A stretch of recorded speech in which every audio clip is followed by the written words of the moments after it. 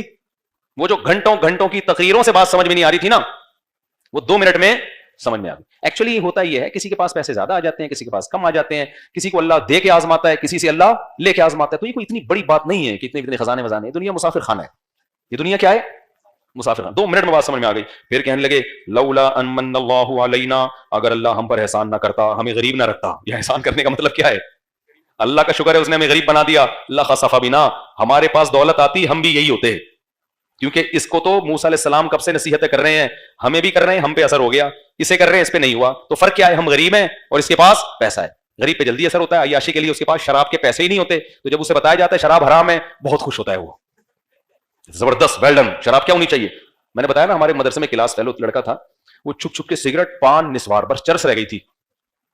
اب مدرسے میں 2-3 دفعہ پکڑا گیا, سزا ملی, پھر چھپ کے نا نسوار بھی, پان بھی اور سگریٹ بھی. ایک دن کیا ہوا, خود ہی بیچارے نے سگریٹ بھی چھوڑ دی, پان بھی, صرف نسوار رہ گئی. تو میں نے پوچھا آج کل صرف نسوار چل رہی ہے, وجہ؟ کہتا ہے پیسے ہی نہیں ہے یار. کہتا ہے بھائی جیب خرچی اتنی ملتی نہیں ہے گھر سے, کہتا ہے ناشتہ کر لو یا اس میں سگریٹ خرید لو. تو کہہ رہے ہیں مجبوراً میں کس پہ گزارا کر رہا ہوں, نسوار پہ. تو اللہ کی رحمت ہو گئی نا. تو ہر آدمی پہ دولت سوٹ نہیں کرتی. تو وہ جواب میں کہنے لگے لولا امن اللہ علینا, اللہ کا ہم پر احسان نہ ہوتا تو اللہ خسف بنا, اللہ ہمیں بھی دھسا دیتا. اللہ کا شکر ہے اللہ نے ہمیں اس عذاب سے بچایا ہوا ہے. وَإِكَأَنَّهُ لَا يُفْلِحُ الْكَافِرُونَ, پھر کہنے لگے کافر کبھی بھی کامیاب نہیں ہوتا. تو آگے اللہ فرماتے ہیں تِلْكَ الدَّارُ الْآخِرَةُ نَجْعَلُهَا لِلَّذِينَ لَا يُرِيدُونَ عُلُوًّا فِي الْأَرْضِ وَلَا فَسَادًا. یہ آخرت ہم ان لوگوں کو دیں گے جو زمین میں فساد پسند نہیں کرتے اور نہ تکبر چاہتے ہیں. وہ دنیا میں مل جاتی ہے کچھ وقتی طور پر, عیش و عشرت ہو جاتی ہے. آخرت اللہ نے متواضع لوگوں کے لیے رکھی ہے, میں کرنے والوں کے لیے نہیں رکھی. جو شخص بھی تمہیں سب سے ہٹا کے اپنی ذات کی طرف لا رہا ہے نا, سمجھ لو یہ متکبر ہے. ہم نے جب بھی بڑوں کی محفل میں ہم بیٹھتے تھے نا, علماء کی مجلس میں, مجلس تحقیق ہوتی تھی, تو ہم نے اپنے بڑوں سے ایک چیز سیکھی کہ ہمیشہ دوسرے کی رائے کو اپنی رائے پر ترجیح دینے کی کوشش کی جا رہی ہے. میں حضرت مفتی تقی عثمانی صاحب کے ساتھ بھی محفلوں میں بیٹھا ہوں, مجلس تحقیق میں. ہمارے یہاں سے علماء جاتے تھے دارالعلوم کرنگی میں, 10-20 علماء جمع ہوتے تھے جب کسی مسئلے پہ تحقیق. ان میں سب سے سینئر مفتی تقی عثمانی صاحب ہوتے تھے, باقی سارے ان سے چھوٹے. لیکن آپ اس محفل کا اسٹائل دیکھ لیتے ہیں تو حضرت مفتی تقی صاحب کے اسٹائل سے آپ کو ایسا لگتا کہ سب سے جونیئر یہ ہیں. یہ ہم نے متعدد دفعہ مشاہدہ کیا. ایسے تواضع کے ساتھ بیٹھ کے سب کی بات سنتے, سب کے دلائل سنتے, اور بتاتے تھے کہ میں ایسے سنتا ہوں یہ سوچنے کے لیے کہ میں غلط ہوں اور یہ صحیح ہے, تاکہ پوری بات تو سنو نا اس کی, ہو سکتا ہے وہ صحیح کہہ رہے ہوں. سب کی باتیں سننے کے بعد اپنے بارے میں بدگمان, اپنے بارے میں کیا بدگمان, اس کے بعد سن کے انالائز کرنا, تجزیہ کرنا, ایک معتدل رائے قائم کرنا, یہ ہوتی ہے صاحب علم کی علامت. اور جو جتنا بڑا جاہل ہوگا نا اتنا بڑا فرعون ہوگا. وہ دیکھ لو یوٹیوب فیس بک پہ پھینکتا رہے گا, میں ہوں, میں نے سب کے منجیاں ٹھوک کے رکھ دی ہیں, میں نے سب کے کاروبار بند کر کے رکھ دیے ہیں, میں ہوں پلانیٹل پہ, میرے جیسا اس کائنات میں کوئی پیدا ہوا ہی نہیں ہے. میں ہر صرف ایک بندہ نہیں ہے, بہت سارے ہیں. ابھی وہ ایک ہیں کینیڈا میں, ان کے کلپ آیا ہے, 1400 سال میں, کینیڈا میں رہتے ہیں, وہ کہتے ہیں 1400 سال میں جتنی اچھی تشریح میں نے کی ہے نا, یا میرے استاذ نے کی ہے, آج تک ایسی تشریح, ابے تو کیا مریخ سے آیا ہے, مارس سے آیا ہے, کوئی نئی چیز کوئی جاپان نے تجھے بنایا ہے, تو مٹی کا بنا ہوا ہے, تو 1400 سال میں تجھے سمجھ میں آیا ہے, باقی سب گھاس کھا رہے تھے کیا 1400 سال سے؟ میں کر رہا ہے نا, اس کا مطلب وہ ٹھیک نہیں ہے. وہ جاہل ہے, مرکب ہے. جاہل کی 2 قسمیں ہوتی ہیں, ایک جاہل جس کو پتا ہو کہ میں جاہل ہوں, لیکن بعض جاہل ایسے ہوتے ہیں جن کو پتہ ہی نہیں ہوتا کہ ہم کیا ہیں, جاہل ہیں, تو اس کو کہتے ہیں جہل مرکب. تو بہت بڑا جاہل ہے.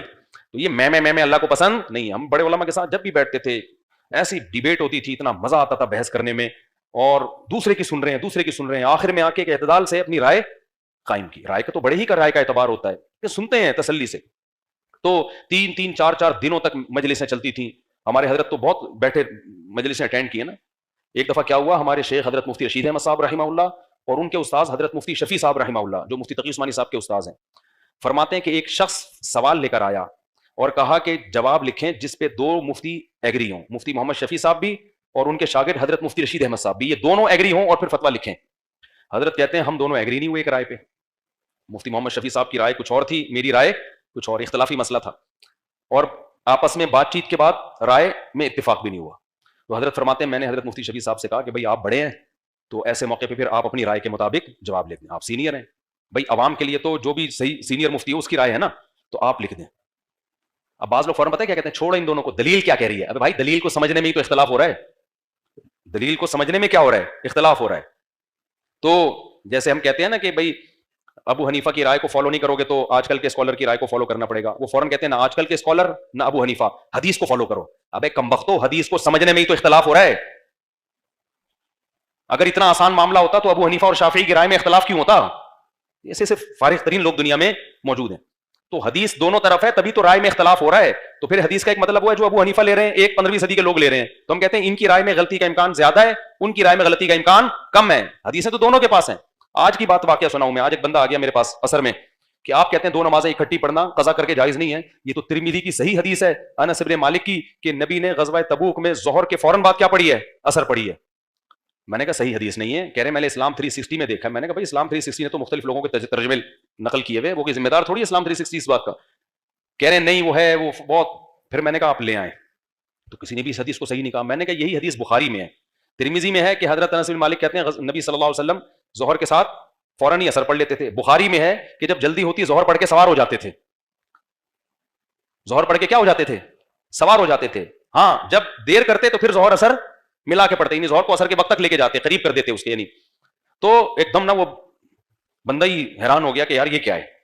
پھر میں نے اس کو سند کی بحث بتائی. میں نے کہا یہ سند بھی ٹھیک نہیں ہے, کن کن محدثین نے اس کو ضعیف کہا ہے. تو پھر میں نے کہا میرے بھائی حدیثیں ہر ایک کے پاس ہوتی ہیں, حدیث کے مفہوم اور اس کا مطلب کیا ہے, اس کے مقابلے میں دوسری حدیث کون سی ہے, یہ اچھا خاصا ایک علم ہے. یہ آج کل کے اسکالر بچے ہیں پرانے اسکالرز کے مقابلے میں, سمجھتے ہو کہ نہیں سمجھتے. بس جلدی سے میں بیان ختم کرتا ہوں. تو اللہ فرماتے ہیں یہ جو آخرت ہے ہم ان لوگوں کو دیتے ہیں جو زمین میں تکبر نہیں کرتے. ہاں وہ واقعہ مکمل کر دوں. حضرت مفتی رشید احمد صاحب کہتے ہیں کہ پھر میں نے کہا کہ بھائی آپ اپنی رائے کے مطابق جواب لکھ دیں. عام طور پر کیا ہوتا ہے جو چھوٹے موٹے اسکالرز ہوتے ہیں نا, وہ صحیح نہیں کہہ رہا, میں جو کہہ رہا ہوں یہ دلیل کے مطابق ہے, یہ فتویٰ دیا جائے گا اور ادھر نہیں جانا. وہ جو بڑا مفتی بیٹھا ہوا نا منجن بیچ رہا ہے, منجن, اس کی تو میں نے منجی ٹھوک دی ہے. فتویٰ میں دے رہا ہوں, یہ لکھو چلو شاباش. ان کو تو میں دلیل سمجھا رہا ہوں, ان کو سمجھ بھی نہیں آ رہا. اور وہ بڑے کیا کہہ رہے تھے, ابھی یہ میرا شاگرد ہے, کل کا بچہ ہے, اس کو کیا پتا دلیل ولیل کا, اس کو کیا پتا دلیل کیا ہوتی ہے. میں فتویٰ لکھ رہا ہوں, اس کو دکھانا بھی نہیں. ہاں اس کی تو میں نے پہلی کلاس سے ہی منجی ٹھوک کے رکھی ہوئی ہے. لیکن دونوں چونکہ عالم تھے, استاذ کو بھی پتا تھا میرا شاگرد ہے, لیکن ہے کیا, عالم ہے, علم ہے ان کے پاس. شاگرد کو پتا تھا بھائی ان کا علم مجھ سے زیادہ ہے. تو حضرت کہتے ہیں میں کہہ رہا تھا آپ جواب لکھیں, وہ کہہ رہے تھے نہیں آپ جواب لکھیں. کہہ رہے ہیں اسی میں 3-4 دن گزر گئے. میں انصرار کروں بھائی میں نہیں لکھ رہا, جب آپ کا اختلاف ہے تو آپ کی رائے زیادہ قابل اعتماد ہے. حضرت مفتی شفیع صاحب کو شاید 100% اطمینان نہیں تھا اپنی رائے پر. وہ جان چھڑانا چاہ رہے تھے کہ بھائی قیامت میں پھر آپ سے سوال ہوگا نا, مجھ سے نہیں ہوگا, آپ لکھ دو. سمجھتے ہو کہ نہیں سمجھتے. حضرت فرماتے ہیں چند دن گزرنے کے بعد حضرت مفتی شفیع صاحب نے فرمایا کہ مجھے بھی آپ کی رائے کے صحیح ہونے پر اطمینان ہو گیا ہے. بعض دفعہ انسان تنہائی میں غور کرتا ہے, بات سمجھ میں آتی ہے. کہتے پھر ہم دونوں نے فتویٰ لکھ کے اس کو دے دیا. یہ 20 دفعہ ہم نے دیکھا ہے بڑے علماء میں کہ بھئی آپ جواب لکھو, کہہ رہے آپ. لیکن آج کل کے اسکالر کیا کہتے ہیں, اس سے نہیں پوچھنا, یہ سوائے منجن کے اور کچھ بھی نہیں ہے. قرآن حدیث اس پلانٹ ارتھ پہ جیسے میں نے سمجھا ہے 1400 سال میں کسی کا باپ بھی پیدا نہ ہوا اور نہ آئندہ ہوگا. پلانٹ ارتھ پہ میں اسلامی اسکالرز میں آخری اسکالر ہوں, جیسے ہمارے نبی آخری نبی تھے, میں پہلا اور آخری اسکالر ہوں. میرے بعد کوئی اسکالر نہیں آئے گا. تو یہ جن کا بھی یہ اسٹائل ہو نا, تو سمجھ لو ان کی چورن چٹنی کی دکان ہے باقاعدہ. سمجھتے ہو. تو ایسا یہ تکبر پسند نہیں اللہ تعالیٰ کو, اللہ کو تواضع پسند ہے.